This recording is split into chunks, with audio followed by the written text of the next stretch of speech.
I can tell the Right Honourable Lady that she has been stitched up. It is a delight to be back at the dispatch box, and I've been looking forward to speaking opposite the Right Honourable Lady for a very, very long time. She and I have never really met, certainly never spoken to each other, despite being in this house together for 7 years. We have some things in common, not much. We were both born in 1980, although I'm older and wiser than she is. People often think we're both much younger than we really are, because we've got such great skin and good hair. And we're both known as being quite feisty. So I'm really pleased to be able to congratulate her on her elevation to Secretary of State and Deputy Prime Minister. This is a phenomenal achievement. She will be a great inspiration to young people, but particularly young women in many communities across the country. And I think that's a wonderful thing. That's the sort of Britain we are, where people who grow up from all walks of life can reach the top. It's an extraordinary story, dare I say, of conservative success. Because unlike me, she grew up under a conservative government with a welfare state that provided a safety net, a strong economy and opportunity, while I mostly grew up in Nigeria under a socialist military government that used a lot of the rhetoric that I've heard her promote when she was sitting on this side of the House. So she may not credit Conservatives for what she has achieved, but we'll be taking some of that credit anyway. So I'd like to extend a very warm welcome to her on her first outing as a minister in the chamber, because it's only going to be downhill from here. You see, the thing is, I've been a Secretary of State before, and after 5 years as a minister, you learn a thing or two about government that you never can in opposition. I've been there, done it, and I can tell the Right Honourable Lady that she has been stitched up. It is quite clear that the bills and policies from the King's speech she's just referenced have not been written by her, but by the Chancellor and the Chancellor's advisors. We all know this because we watched the member for Leeds West announce them in far more detail in her speech last week. And all the stuff the Secretary of State worked on in opposition, like her new deal for workers, has been taken off her and given to the Business Secretary. So I'm sorry to tell the Right Honourable Lady that her colleagues, the Prime Minister, the Chancellor, and their many advisors have written a manifesto and made promises that are not deliverable, and they've hung them around her neck and said, Angie, you go out there and you sell it. I'm sad to see many of her shadow team not sitting beside her as ministers.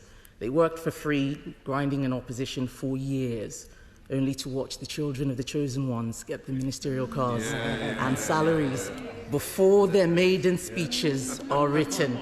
Wow. Golden tickets. Sue Gray was a lot nicer to me when she worked in my department. I think we know who's in charge, and it's not the Right Honourable Lady. She's been stitched up. They've made her the fall guy. They've promised 1.5 million houses by the end of this Parliament. That's over 800 houses per day, and we're already 2 weeks in. And as she goes on, day after day, she's going to realise that a backlog is building and there's no way out. But I want her to know that I'm here for her. I'll be here to hold her hand and walk her through what is likely to be a very difficult time. I may even give her some tips, because having worked in that department, I know what needs to be done. I know what we should have done that we didn't do. And I know that they're going to make the same mistakes. All those bright, shiny faces I see sitting behind the Right Honourable Lady who are really excited to be here. They haven't started getting those angry emails we've been replying to for 14 years. Many of those voters on whom their narrow and slim majorities now rely will be writing to them. So in the spirit of sisterly support, I'm going to let her know what's going to happen over the next few weeks and months. And they're looking so nervous right now, I can tell. They look very nervous. Let me tell the Right Honourable Lady, she's going to get a period of consultation that's going to take this long. And then she's going to have to respond to that consultation, and that'll take this long, assuming that nothing goes wrong with either of those processes. So we reached December, January, 6 months have passed, and that is 10% of the Parliament, where you haven't built any extra homes. So at this point, she'll be running 500 homes behind the target every single day, and they wouldn't have started building properly. The honourable the honourable gentleman is trudging from a sedentary position that you wait and see. We have seen, we've been there, we know, you don't. And as it becomes clear in these new Labour constituencies, for which congratulations, these new Labour constituencies in the Green Belt, as it becomes clear to their voters what's happening, those MPs are going to receive a lot more emails. I mean, a lot more. They're going to want a lot of public meetings because they will know that the decisions which she announced are now being taken out of local hands and made by central government. And the only way that they can register their concern is by appealing to their local MPs, who will all be appealing to her. I'm worried about the Right Honourable Lady. Is she going to be able to face down her backbenchers, or will Labour carry on not doing the things that you have to do in order to build homes? Thank you. Let's look at the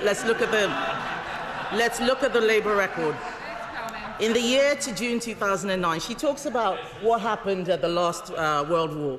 In the year to June 2009, when everybody here was alive, when they were last in government, they only built 75,000 new homes, the lowest level of house building since the 1920s. And what are they going to do? What are they doing where they currently are in government? In London, Sadiq Khan has failed to hit his own targets, beginning just 21,000 new homes in 2022, despite us giving him pots and pots of money. We were forced to intervene on his house building failures. Why hasn't he built on all those car parks that she was talking about in her speech? In Wales, the Labour administration promised to deliver 20,000 new homes for social rent by 2026. They've barely delivered a quarter. The Right Honourable Lady may pretend building homes is easy, but Labour know it's not easy because they failed in London and they failed in Wales, and they are already making new mistakes. We all know that immigration increases housing demand. Just this week, we heard that they're going to be fast-tracking 90,000 illegal immigrants who already landed here. If they are permitted to stay, they will require permanent housing. We put the Rwanda scheme in place to limit illegal immigration. They've scrapped it.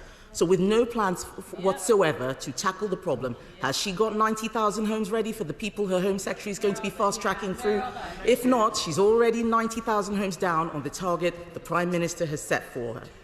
So that's why I'm feeling very generous towards the Right Honourable Lady, because she has been stitched up, she's going to need some friends, and I want her to know that we're all here for her.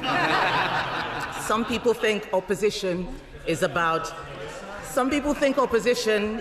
throwing mud across the chamber or calling your opponent scum. But often it's about saying I told you so. And I want to reassure the Right Honourable Lady that I will be here to say I told you so when these targets are missed.